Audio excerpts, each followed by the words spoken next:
선생님을 소개해 드리겠습니다. 예 선생님께서는 서울대학교에서 언론정보학을 전공하셨고 또 플로리다 대학교 미술사학과에서 박사학위를 취득하셨습니다. 현재는 홍익대학교 예술학과 교수로 재직 중이십니다. 예 선생님께서는 현대미술 이론 그리고 비평 분야를 중심으로 연구하시고 계시고요. 또 현재 그 한국미술경영학회 회장을 역임하고 계십니다.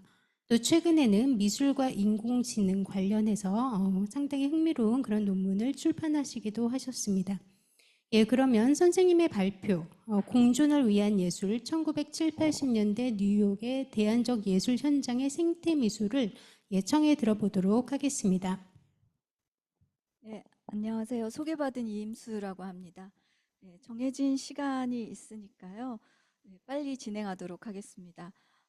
제 발표는 소개해 주신 대로 1970년대, 80년대의 그 뉴욕의 대안공간 맥락에서의 이제 생태 미술의 사례를 통해서 이제 아주 1970년대 생태혁명이라고 불리는 그 환경운동이 이제 다시 한번 붐을 이루게 된 그 시기에 이제 미술 안에서 이제 어떤 일이 있었는지 그 현장을 통해서 좀 알아보는 연구입니다. 우선은 뭐 1970년대의 상황이 어떠했는가라고 하는 부분들은 조금 생략을 하고요. 뭐 지구의 1970년 4월 뭐 지구의 날로 대표되는 굉장히 많은 사람들이 이제 그 행사에 참여를 했고 당시에 이제 대두되는 환경 문제에 관심이 엄청나게 이제 높아가던 시기였죠. 그리고 60년대 후반부터 있었던 어떤 그 기성 체제에 대한 어떤 저항 운동이나 아니면 반문화의 대학 문화의 어떤 흐름들 뭐 그런 것하고 같이 이제 엮여서 일어났던, 그리고 정치적으로는 70년대 지나고 80년대에 들어서게 되면은 또 보수화가 되는 과정에서 이제 이런 움직임, 운동들의 움직임들이 좀 미술 안에서 대안적인 공간 안에서 있었던 그런 상황이었습니다. 그러면 발표문을 읽어가면서 진행을 하도록 하겠습니다. 이 논문은 70년대, 80년대 뉴욕의 대안적인 예술 현장에서 나타난 생태 예술을 인간, 자연, 기술의 공존이라는 관점에서 분석을 해보고자 합니다. 70년대 뉴욕은 이제 재정적인 파탄 상태였고, 그래서 이제 쓰레기 대란이 이제 그 노동자들의 파업에 의해서 계속 이제 일어나고 있는 상황에 이제 도시 거주자들은 환경 문제를 직접 이제 실감하는 계기이기도 했습니다. 그리고 또 넓은 맥락에서 이 환경 문제에 대한 관심은 70년대 석유 파동에서 비롯된 에너지 위기와 함께 이제 제기되는 측면도 있었고요. 이렇게 화석 연료에 기반 둔 산업 시대의 그 후반기에 등장한 전자정보 기술이 우리의 의식을 환경으로 확대하고 새로운 에너지 모델을 모색해야 되지 않을까라는 과제를 던져주기도 하는 이제 그런 상황이었습니다. 그러니까 이런 상황에서 이 두 가지의 이제 그 맥락 안에서 관심을 두고 작업하는 작가들이 있었는데요. 오늘 소개할 작가는 뉴욕 다운타운 미술 현장에서 활동을 했던 크리스티 루프와 프랭크 질레트의 작업을 살펴보도록 하겠습니다. 크리스티 루프의 작업은 아마 한 번쯤은 보셨을 거라고 생각이 드는데요. 대안적인 예술 그룹인 콜랩의 일원으로 활동을 했고, 그 폐기물 배출 문제에 대해서 관심을 가지기 시작하면서 인간과 자연 관계를 주제로 작업을 이어간 작가였습니다. 지금 보시는 1970년대 후반 그 쥐 순찰 때 79년의 작업인데요. 뉴욕 쓰레기 대란과 쥐 문제를 다루는 이제 작품이었습니다. 그러니까 쓰레기 수거 노동자들의 파업으로 이제 쓰레기가 쌓여가는 상황에서 이제 날씨까지 따뜻해 너무 이제 기온이 높은 상황에 이제 쥐들이 여기에 이제 살기 시작하면서 잘 보이지 눈에 크게 띄지 않았던 쥐들이 이제 일상생활 주변에서 나타나기 시작했습니다. 그래서 이 작가는 이 기간 동안 쥐들을 관찰을 하면서 쥐들의 영역이 확대되는 것을 발견을 하고 이 쥐들이 출몰하는 지역에 이렇게 쥐 이미지를 인쇄한 인쇄 이미지들을 붙이기 시작합니다. 제 발표문에서 조금 정정해야 될 것들이 있는데요. 그 위생 포스터 광고를 제작해서 지하철에 게시했다라고 제가 명시한 부분이 있는데 제가 약간은 자료를 오독한 측면이 있습니다. 이 이미지를 가지고 온 게 지하철 광고에 게시되었던 이 생생한 G 이미지를 가지고 와서 이제 자신의 작업의 소스로 이제 사용을 한 측면입니다. 그래서 이 작업을 통해서 도시가 변화하는 환경적 조건에 반응하는 하나의 유기체임을 주목을 하고 있고요. 그리고 또 하나 의미심장한 부분은 이제 도시 환경 안에서 쥐는 쓰레기를 만들지 않는다. 다만 그 안에서 살 뿐이고 쓰레기를 만드는 것은 사람이다. 라는 점을 이제 작가는 분명하게 이제 드러내고자 합니다. 이 러프는 환경 문제에 관심 가지기 이전에 동물의 행동에 이제 관심이 많았던 작가인데요. 그 동물 행동학자인 콘라드 로렌츠의 이제 저술을 읽고 이제 거기에서 언급되는 거위에 대해서 이제 흥미를 느끼고, 그러니까 거위가 뭐 자세를 통해서 뭐 감정 상태를 표현하고 울음으로 공격성을 표현하고 하는 것에 관심을 가져서 1978년에 그러니까 쥐 순찰대 이전에 이제 그 아티스페이스에서의 이제 개인전에 이런 그 작품을 이제 소개를 합니다. 그러니까 실물 크기의 거위 조각, 이건 이제 종이로 이제 만든 조각하고 실제 살아있는 거위 한 마리, 그리고 그 도시를 운전하는 운전사들의 이제 행동을 녹음한 사운드 트랙 같은 것을 이제 한꺼번에 틀어서 이제 설치했던 작품이고요. 그러니까 이 안에서 이제 거위가 관람객이 들어올 때 어떻게 반응을 하는지 이런 행동을 이제 관찰하기 위한 설치 작업이었습니다. 그리고 뭐 러프는 이제 뭐 한 인터뷰에서 여기 거위에 이름을 붙여줬냐 뭐 이런 식의 질문을 받았는데 이름을 붙이지 않았다라고 이야기를 하면서 그 거위가 사람처럼 취급되는 걸 피하기 위해서 그랬고, 다만 이제 행동을 관찰했다. 그러니까 반려동물로서가 아니라 하나의 독립적인 생명체로서 그냥 관찰하고자 했다라고 이야기를 하고 있고요. 그러니까 이런 식의 이제 태도, 관찰이라고 하는 것, 이거는 이제 80년에 이제 선보였던 도시의 야생동물, 생쥐, 쥐, 바퀴벌레라는 이제 이 작품에서도 두드러지게 나타납니다. 글쎄요, 그 중립적인 입장이라고 얘기할 수 있을지 모르겠지만, 그러니까 인간화 시켜서 이제 그 개체를 바라보는 것이 아니라, 그러니까 그 개체의 행동이나 습성을 그대로 이제 전달하고자 하는 그런 이제 관점에서의 비디오였고요.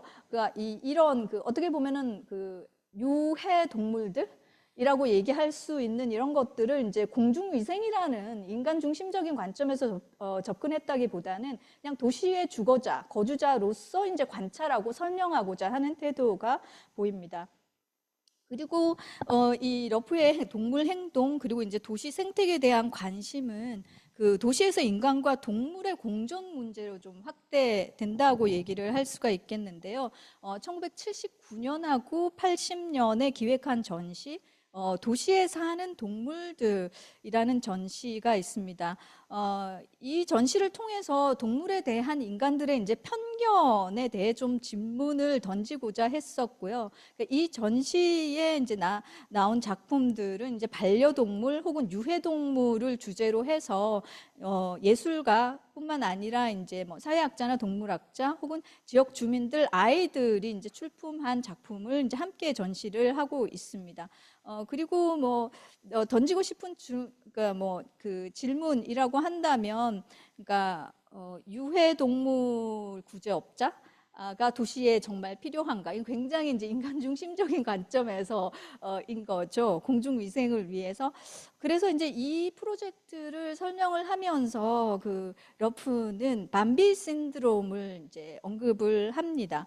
그러니까 대부분의 미국인들이 월트 디즈니의 애니메이션을 통해서 처음 야생을 접하게 되고, 그리고 이제 그 결과 동물을 의인화하거나 아니면 특정 종에게 친근함이나 이제 우호적인 태도를 형성하게 된다는 거죠. 아주 어렸을 때부터.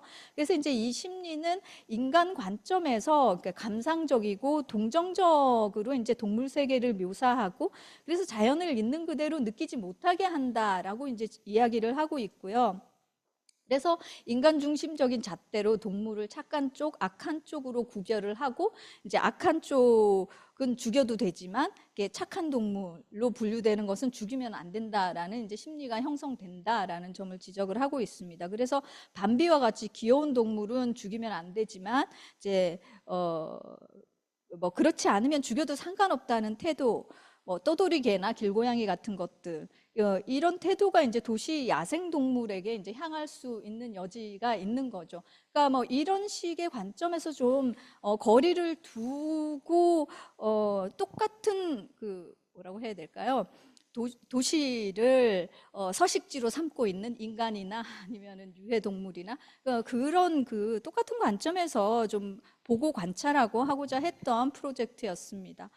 그리고 그 러프는 80년대에 들어오게 되면은 자연 생태계에서의 이제 플라스틱 폐기물이나 이제 수질 오염 문제에 대해서 좀 집중을 하게 되고요. 그래서 다양한 형식의 작품을 통해서 이제 자연과 환경에 대한 인간의 영향 이런 것을 이제 드러내고자 합니다. 뭐 예를 들면은 이렇게 카드보드지로 만든 이 송어인데요.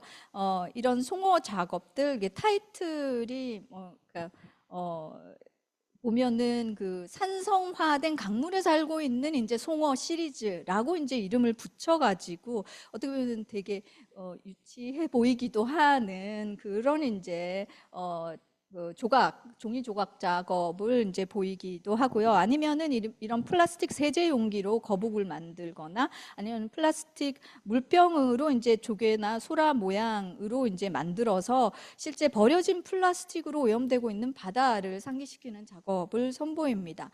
그 레드 타이드라고 하는 이제 뭐 이런 제목 같은 것들을 보면은 그러니까 붉은 뭐라고 해야 될까요?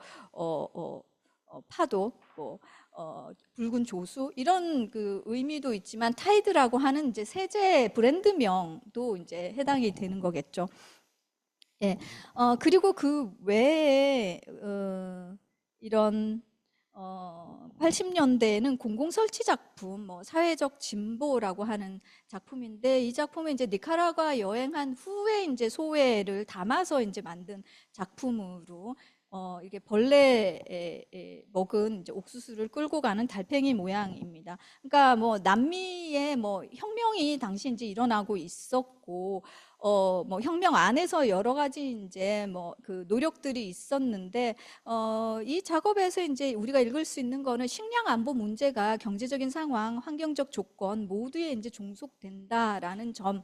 이거 좀 더 이제 의미를 끌고 가자면은 그 곡물을 위한 녹색 혁명하고 환경 보존의 이제 딜레마 뭐 이런 것들을 이제 암시하는 것 같은 이제 그런 작업이라고 볼 수 있습니다.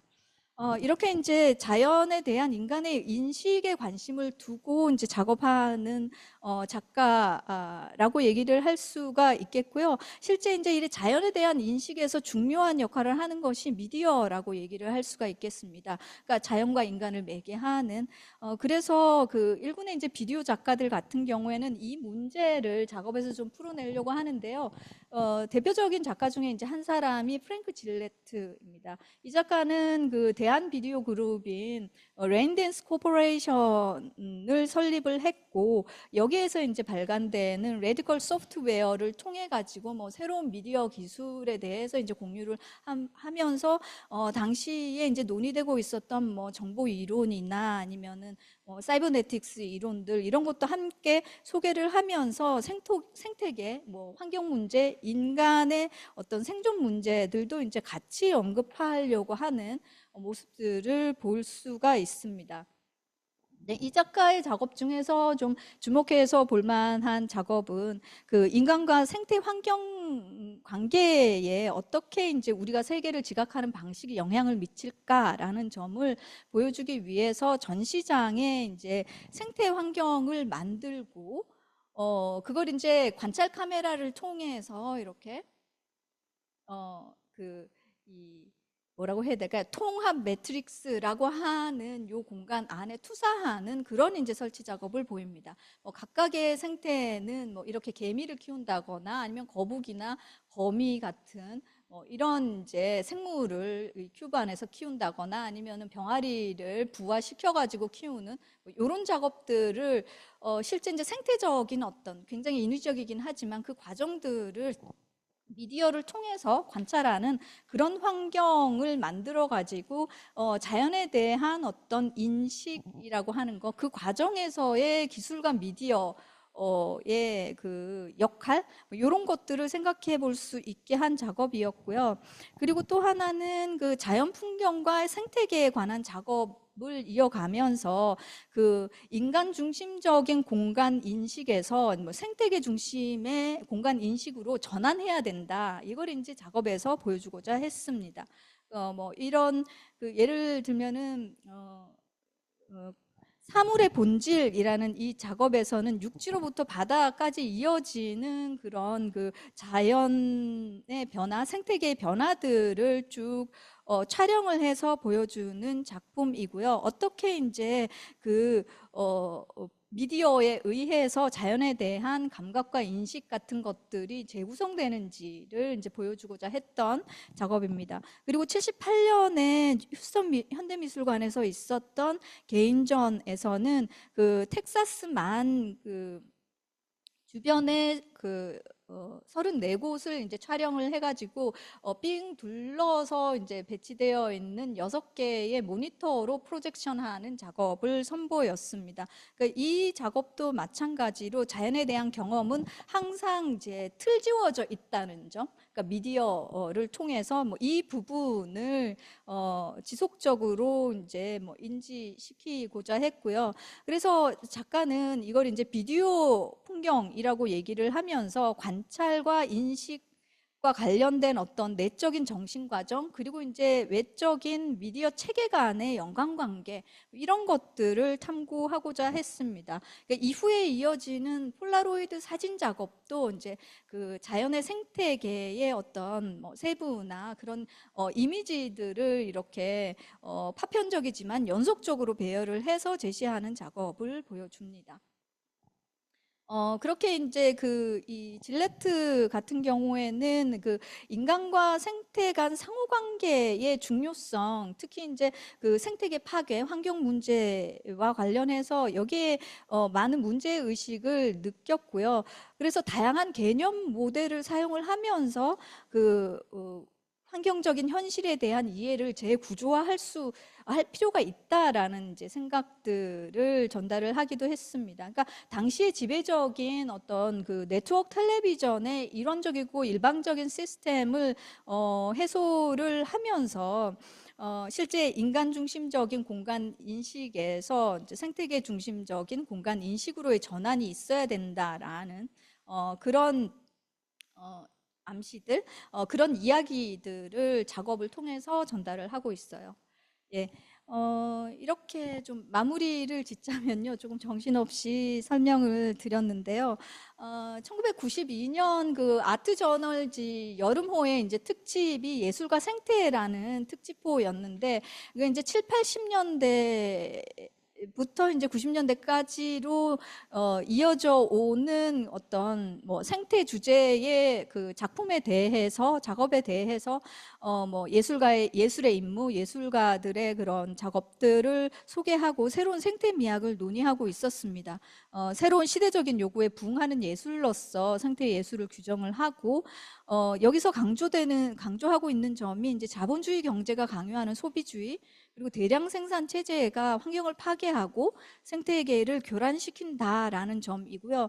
그러니까 이런 상황에서 요구되는 거는 통합적인 인식, 그리고 이제 자연과 인간 간의 연결과 유대를 형성하는 것이 다라고 강조를 하고 있고, 이런 점들이 우리가 앞에서 봤던 이 작가들의 작업 안에서 이제 보여진다고 얘기를 할 수가 있겠습니다. 그러니까 지금 이제 우리가 논의하는 뭐 인류세라는 용어나 아니면 인간과 비인간 사이의 어떤 수평적인 관계라고 하는 이제 말로 담론을 형성시키지는 않았지만, 그러니까 인간과 비인간, 뭐 인간과 자연과 기술 사이의 어떤 그 수평적인 관계, 그리고 그 관계에 입각한 어떤 그 일원화되지 않은 다각적인 어떤 소통이나 인식의 어떤 그 구조의 마련 이런 것들을 좀 고민했던 작업이라고 생각이 듭니다.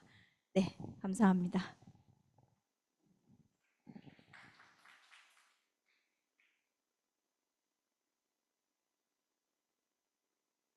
예, 이임수 선생님 발표를 잘 들었습니다. 선생님께서는 1970, 80년대 어떤 그 생태 미술의 맥락에서 크리스티 러프 그리고 또 프랑크 질레트라는 작가를 소개해 주셨는데요.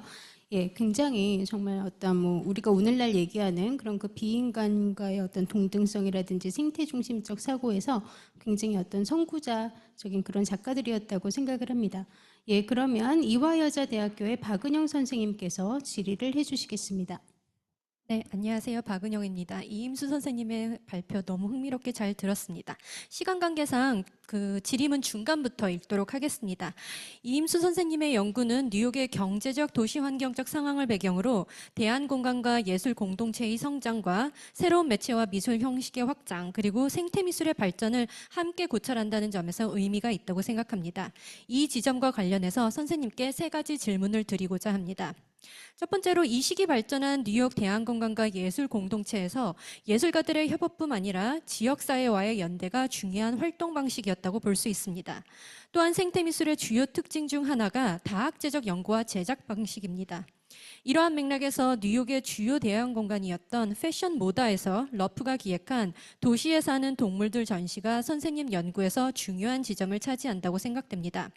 이 전시에 다양한 구성원이 참여했다는 점에서 흥미로운데 이들의 전시 참여가 어떠한 방식으로 이루어졌으며 논문 주제와 연결되는 인간과 동물의 공존 모색이 어떠한 작업 형식으로 실천되었는지 등 전시에 대한 부연 설명 부탁드리고자 합니다.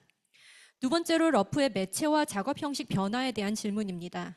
러프는 초기 포스터를 제작해 도시 공간에 직접 개입하거나 비디오와 조각을 함께 제작하는 방식에서 이후 조각 작품에 집중하게 됩니다. 이처럼 생태 문제를 다루는 데 있어서 작가의 주요 매체와 작업 형식의 변화가 나타나는 이유는 무엇일까요? 작가의 오브제 제작은 결국 1980년대 소호와 첼시를 중심으로 이루어진 미술 상업화에서 자유로울 수 없었던 작가의 위치, 더 나아가 대한예술 공동체를 대변하는 것은 아니지 이에 대한 선생님의 생각이 듣고 싶습니다. 특히 이제 커리어를 찾아보니까 러프는 80년대 초부터 글래드스톤 갤러리를 비롯해서 여러 갤러리 전시에 참여한다는 점에서 당시 많은 뉴욕의 로어 이스트 사이드 출신의 작가들이 겪고 있었던 갤러리 편입, 그 이후에 미술 상업화와 연결되는 지점이 있을까 싶어서 질문을 드렸습니다. 세 번째로 질레트의 비디오 작업에 대한 질문입니다. 이 비디오 작업은 미디어 생태학에서 생태미술로 연결되는 지점을 보여준다는 점에서 흥미롭습니다. 그러나 또 한편으로 비디오 아트, 더 나아가 미디어 아트는 과학기술 발전을 기반으로 하고 이를 통해 형식적 미학적 실험이 가능해진다는 점에서 생태주의 관점과 모순이 발생할 수 있는 지점이 있습니다. 물론 이러한 모순의 지점을 넘어 백남준을 비롯해서 비디오 아트를 생태학적으로 접근한 작가들이 있습니다. 그렇다면 질레트의 경우 이러한 기술과 환경과의 관계, 인간과 자연의 공존을 어떻게 중재하고자 했으며 생태미술과 비디오 아트의 관계를 어떻게 바라보았는지 레디컬 소프트웨어나 다른 자료를 통해서 그의 시각을 좀 더 읽어볼 수 있는 부분이 있는지 궁금합니다. 특히 이제 작품 분석을 많이 해주셨는데 레디컬 소프트웨어라는 굉장히 중요한 비디오 아트 출판에 관여를 했다는 점에서 텍스트적인 기록을 저희가 좀 더 살펴볼 수 있는지 그 부분에 대해서 궁금해서 질문을 드리게 되었습니다. 감사합니다. 네, 질문 고맙습니다. 굉장히 초기적인 단계의 이제 그 연구고 발표였는데요. 저 질문에 의해서 좀 더 발전시키고 그 파악하지 못한 자료들을 좀 찾아야 되겠다라는 생각을 하게 된 질문이었습니다. 먼저 첫 번째 질문에 대해서 이 도시에 사는 동물들 전시에 대해서 그 질문을 해 주셨는데요. 이 프로젝트는 러프가 1970년대 후반에 세타라고 하는 프로그램에 의해서 고용되어 있는 상황에서 이제 진행되었다고 말씀드릴 수 있습니다. 세타라는 이 프로그램이 Comprehensive Employment and Training Art라고 하는 프로그램인데 일종의 뉴딜 시기의 예술가들을 지원하기 위한 고용 정책의 이제 수정판이라고 얘기를 할 수가 있겠고 지미 카터 이제 대통령에 의해서 이제 진행이 되었었던, 그리고 여기에 고용이 되어가지고 진행했을 때 한 뉴욕에서 한 400명 정도의 예술가가 고용이 되었다고 얘기를 합니다. 그 프로그램이 이렇게 배정이 이렇게 될 수가 있는데 이 작가 같은 경우에는 공공미술 팀에 이제 배정이 되었다고 해요. 그러니까 쥐순찰대를 막 마친 상황에서 제안서를 작성하고 해가지고, 그래서 뭐 학교에서도 가르칠 수 있고 뭐 벽화도 할 수 있고 아니면은 일반인 대상으로 시나 춤 같은 거 이제 교습할 수도 있고 뭐 이런 다양한 프로그램인데 이 러프 같은 경우에는 미국 자연사 박물관에서 이제 일을 하면서 자신의 이제 뭐 그 관심사와 연결해서 작업할 수 있는 어떤 바탕을 마련을 한 것 같아요. 그러면서 이제 기획했던 전시가 1979년, 80년에 요 전시였고요. 여기 보면은 그 뭐 패션 모다에 이렇게 제안서를 제출을 해가지고 진행하면서 미술 수업 같은 걸 진행을 하고 거기에 오는 사람들한테 이런 야생동물에 대한 의견 같은 것을 묻고 하는 그런 과정을 통해서 전시가 준비가 되었는데, 특히 이제 아이들 같은 경우에는 이제 그림을 그리도록 유도를 하고 해서 이제 전시 작업의 일부를 이제 생산했던 것 같고요. 그리고 또 하나는 이제 도시 생태학자들이나 동물학자들한테 엄청나게 이제 편지를 보냈다고 합니다. 뭐 당신이 인터넷이 없어가지고 고용한 이제 아르바이트생한테 이제 편지를 쓰도록 했다라고 하는데, 일부 이제 회신이 오기도 했다고 이야기를 하고 있고요. 특히 그 이제 뭐 반응이 오고 이제 방문하는 이제 과학자들한테는 이제 자신의 송어 작업이나 아까 봤던 다른 작업을 보여주면서 이제 관련된 의견을 묻거나 하는 정도. 그러니까 우리가 지금 현재 알고 있는 정말 학제가 한 어떤 협업의 정도의 작업까지는 아니었던 것 같아요. 근데 이제 이 프로그램의 일환으로 제작된 것이 아까 1980년에 그 도시 야생동물들 그 비디오인데, 그 작업에는 그 동물학자였던 베티 페이버라고 하는 이제 동물학자가 이제 함께 협업을 하고 거기에 이제 나레이터라고 해야 될까요? 인터뷰어로 같이 이제 나와서 이제 작업을 하는 것을 볼 수 있었습니다. 그리고 이제 80년의 작업을 보면은 뭐 아직까지 제가 이제 이 대한공간에서의 작업이어가지고 이 아카이브가 이렇게 견고하게 이렇게 남아있지 않아서 이건 좀 확인을 해봐야지 될 것 같은데, 이제 뭐 리뷰나 이런 것들을 보면 100개의 작품, 그리고 이제 전시물들이 있었는데 그 전시물들 중에 일부는 살아있는 쥐나 바퀴벌레를 이렇게 데려와가지고 만든 뭐 그런 것도 있었다라고 이야기를 하고 있어요. 그러니까 요거는 좀 더 리서치를. 그리고 두 번째 질문은 작업 형식의 변화라기보다는 이 조각 특히 카드보드지로 이렇게 만드는 작업은 초창기 이제 예술가로서 활동을 시작하면서 계속 해왔던 거고요. 아버지가 버팔로였나? 제가 지금 버팔로에서, 고향인 버팔로에서 이 카드보드지 뭐 생산 공장을 하고 있었던 걸로.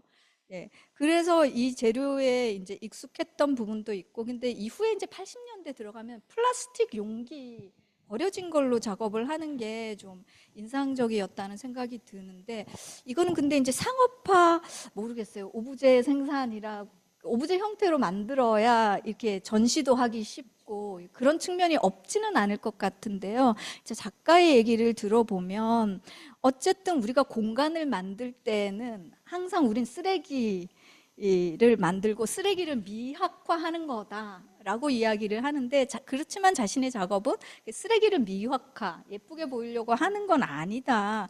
그냥 이게 계속 썩지 않고 남아 있는다라는 점을 좀 상기시키고 싶다라고 얘기를 합니다. 그러니까 뭐 인용을 좀 하자면 뭐 예술가로서 한 걸음 더 나아가 나는 쓰레기 작업을 통해 이것들이 우리들의 공간이고 우리의 서식지는 오일 드럼, 그러니까 기름통임을 말하고 싶다. 그러니까 이게 쓰레기 눌려서 해서 살고 있다라는 사실을 그냥 말하고 싶을 뿐이다. 그리고 버려진 재료를 사용해서 만든 작품이지만 이게 훼손되지는 않고 40년 전 작품도 여전히 온전하게 보존됐다. 최근에 인터뷰에서 이제 그렇게 이야기를 하거든요. 쓰레기지만 이게 썩지 않는다라는 거. 그리고 이제 세 번째 질문은 이거는 제가 공부를 좀 더 해야지 되는 이제 질문 이기는 한데요. 일단은 인간과 자연의 공존, 이게 이제 굉장히 직접적, 자연에 대한 어떤 뭐 지각과 인식의 이제 문제를 비디오라는 미디어를 통해 가지고 그것이 이제 어떻게 일어나고 우리가 알고 있는 하나의 지배적인 미디어에 의해서 이렇게 완전히 틀지운 진채로 이제 이루어지지 않을 방향을 이제 모색을 한다라는 게 대안적 비디오 그룹을 만든 이유이기도 하고 이제 작업에서 그게 이제 중심이 되었던 거라고 보여집니다. 그래서 항상 우리가 지각하는 대상인 자연을 계속 비디오로 담으면서 이것이 이제 지각되는 환경 자체를 전시장 안에 이제 모니터를 특정한 방식으로 이제 설치를 하거나 그리고 프로젝션 되는 모니터의 화면을 이제 특정한 시간 간격으로 지연시키거나 하는 방식 아니면 촬영하는 각도나 이런 것들 그리고 현장의 변화 같은 것들을 만들어 주면서 이제 보여주는 방식을 이제 택하고 있다고 보여지고요. 특히 이제 레디컬 소프트웨어의 1973년 발간한 그 후에는 73년에 있었던 개인전에 대해서 굉장히 자세하게 소개를 하고 있고, 그러니까 비디오하고 생태계라고 하는 두 개의 주제에 대해서 좀 집중을 하고 있는 걸 볼 수가 있고, 여기에 이제 수록된 글 중에 제 발제문에도 포함이 되어 있습니다만 후안 다우니가 쓴 Technology and Beyond라고 하는 그 글 안에서 뭔가 새로운 에너지, 이제 전자시대의 어떤 미디어 기술이 이제 새로운 이제 에너지의 패러다임에 맞는 그리고 이제 그것이 새로운 어떤 자연과 인간 사이의 어떤 관계를 만들어낼 수 있지 않을까라는 그런 약간은 낙관적인 전망 같은 걸 보여주는 그런 글이 함께 수록이 되어 있습니다. 그게 아마 이 그룹의 그리고 프랭크 질레트의 어떤 관점을 좀 반영을 하는 게 아닐까라는 생각이 들고 그리고 이제 이 작가가 초창기 73년에 이제 작업을 하면서 펴낸 책이 있는데요. 그러니까 Between Paradigms라고 하는 책인데 이게 뭐 여러 가지 철학자 중에 이제 비트겐슈타인하고 그다음 미디어 학자 라고 할 수 있나요? 벅미스트 퓰러랑 로버트 위너의 글들을 발췌해서 제시를 하고 자기의 생각들을 이렇게 약간은 뭐라고 해야 될까? 논리적인 글은 아니지만 담상들, 작가 노트 같은 것을 이제 출간을 했는데요. 그 안에서 계속 얘기되고 있는 것이 뭐 인간과 미디어 그리고 이제 인식의 문제에 대해서 이야기를 하고 있습니다. 그러니까 결국 인식의 대상인 자연과의 관계의 문제로 그게 이어진다고 볼 수 있고 이 책에 이제 도입부에 인용하고 있는 문구가 굉장히 인상적인데요. 처음에 이제 책을 딱 펴서 목차 들어가기 전에 이제 나오는 문구가 사무엘 베케트의 한 부분 머피 All life is figure and ground라는 대사와 그 다음에 머피의 대답이 But a wandering to find home 이라고 하는 걸 인용을 하고 있어요. 그러니까 모든 생명은 형상과 이제 바탕이지 그렇게 얘기를 하니까 그렇지만은 집을 찾아가는 어떤 뭐라고 해야 이렇게 떠돌이 여정이지 않을까 뭐 이런 식의 이야기입니다. 그러니까 피겨 앤 그라운드가 서로 이제 상반되는 어떤 패러다임들, 인간 중심적인 뭐 아니면 인간과 자연으로 구분되는 이분법적인 하지만은 우리는 그것이 공존하는 어떤 집을 찾아간다 이런 식의 의미를 먼저 내놓고 있는 걸 봐서 생각을 좀 알 수 있지 않을까 하는 생각이 듭니다. 감사합니다.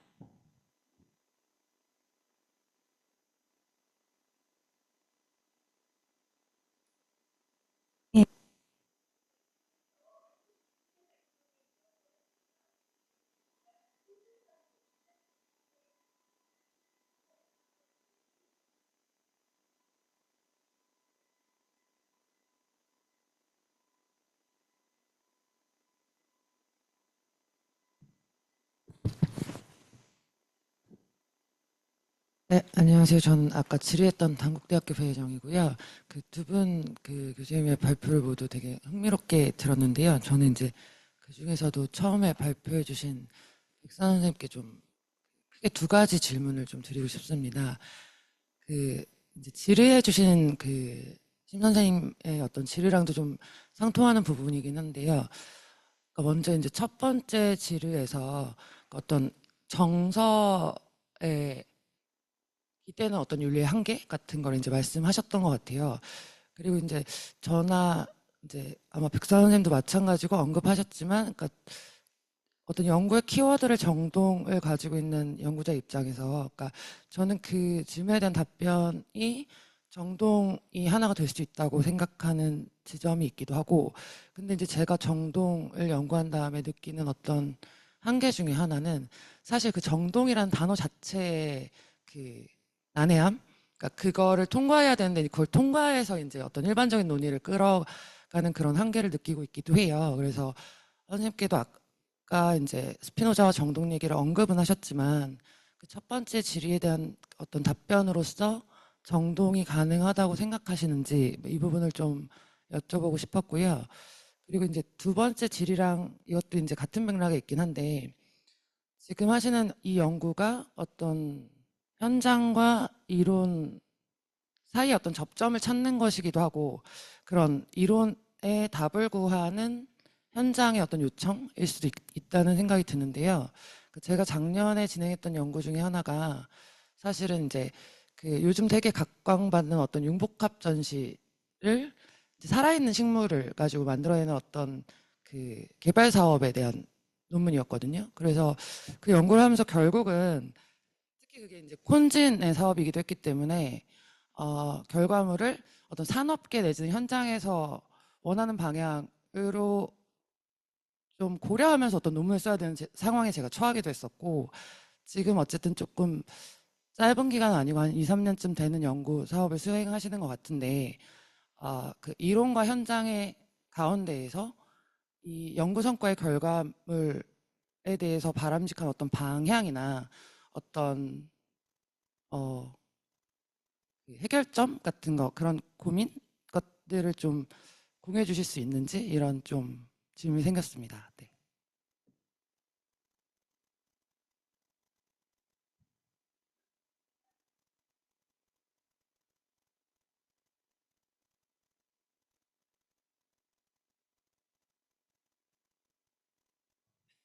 어려운 질문이라서 답을 할 수 있을지 잘 모르겠는데요. 정동의라는 키워드 자체를 제가 연구대 발표에서 자주 주목을 하면서 얘기를 풀어나가진 않았는데요. 뭐 정동이 있다 없다 그런 건 없었고 항상 어떤 상태에 있고 영향관계에 있다. 정서 이전의 어떤 적인 어떤 팩트 자체가 어떤 그런 어떤 상호작용 상태에 있을 수 있는데 그래도 이제 프레데릭 제임스는 웨이닝 오버 그런 그리고 이제 하이데거 같은 경우는 인디퍼런스에서 하이데거 기능이라고 생각해볼 수 있는데 어떤 정석 없음 또는 특정한 방향으로서의 태도나 관심사가 아직 발현되지 않았거나 뭔가 쏠리지 않거나 그런 것도 이제 제임슨 같은 사람한테는 프리미한 어떤 특정한 정서가 부재하는 어떤 약간의 우리가 이야기하는 어떤 부재하는 어떤 없음에 대한 어떤 하이데거 같은 경우는 없음이라기보다는 이제 불거정한 레볼루션이라는 사진을 찍으면서 인백을 많이 이제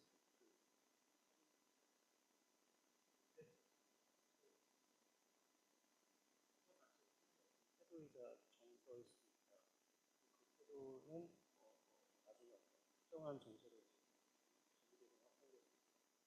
있고 없고라기보다는 그 자체가 좋아질 것 같은 것이 그런 측면에서 모르겠습니다. 답을 잘 못하겠는데 정동에 가는 사람 마치 없는 게 있다, 없는 게 없다라기보다는 항상 어떤 상태에 있다라고 저는 생각을 하고요. 그래서 거기서 뭘 맞닥뜨리냐에 따라서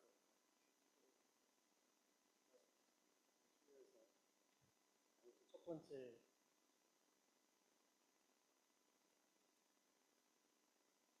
현장 이론 관계에 대해서는 뭐 저 자체가 얘기를 하기가 아직은 조금 조심스럽습니다. 왜냐하면 막 일을 시작했고요. 저는 이론가에 좀 가깝다고 스스로 생각하고 있고요. 대신에 이론으로 얘기를 할 수 없기 때문에 현장을 가야 된다. 성격상 그래서 뭐 책상에 앞에서 공부할 수 없으니까 유학청 나가보자라는 측면이고, 그리고 이제 뭐 어떤 생태원 같은 데에서는 그거를 조금 더 실무적으로 해야 돼. 연구를 하고 쓰신 것 같아요. 그래서 언젠가 방문을 해보겠다.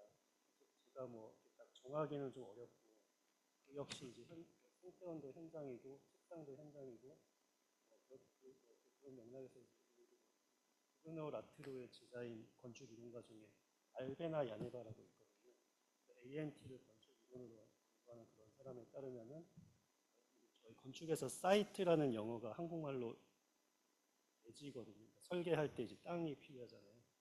그 사이트가 건축에서는 그냥 땅 위에 건물을 세운다는 조금 더 이렇게 직설적인 개념인데, 야네바 같은 사람은 사이트가 건축 오피스 사무실도 될 수 있고 보고서도 될 수 있고 그런 어떤 대상화되는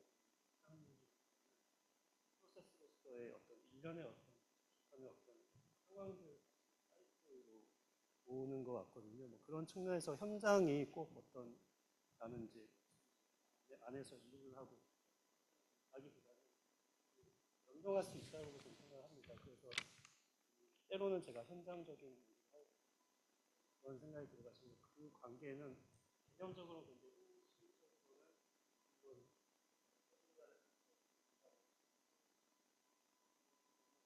기본적으로는 회사를 위한 통해가지고 데이터가 저한테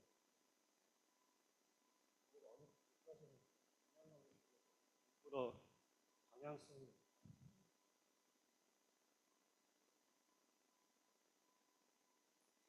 네, 이임수 선생님께도 굉장히 많은 질문이 있으실 것 같은데 저희가 그 시간 관계상 그 한국미술이론학계 중기학술대회 2부는 여기서 마치도록 하겠습니다.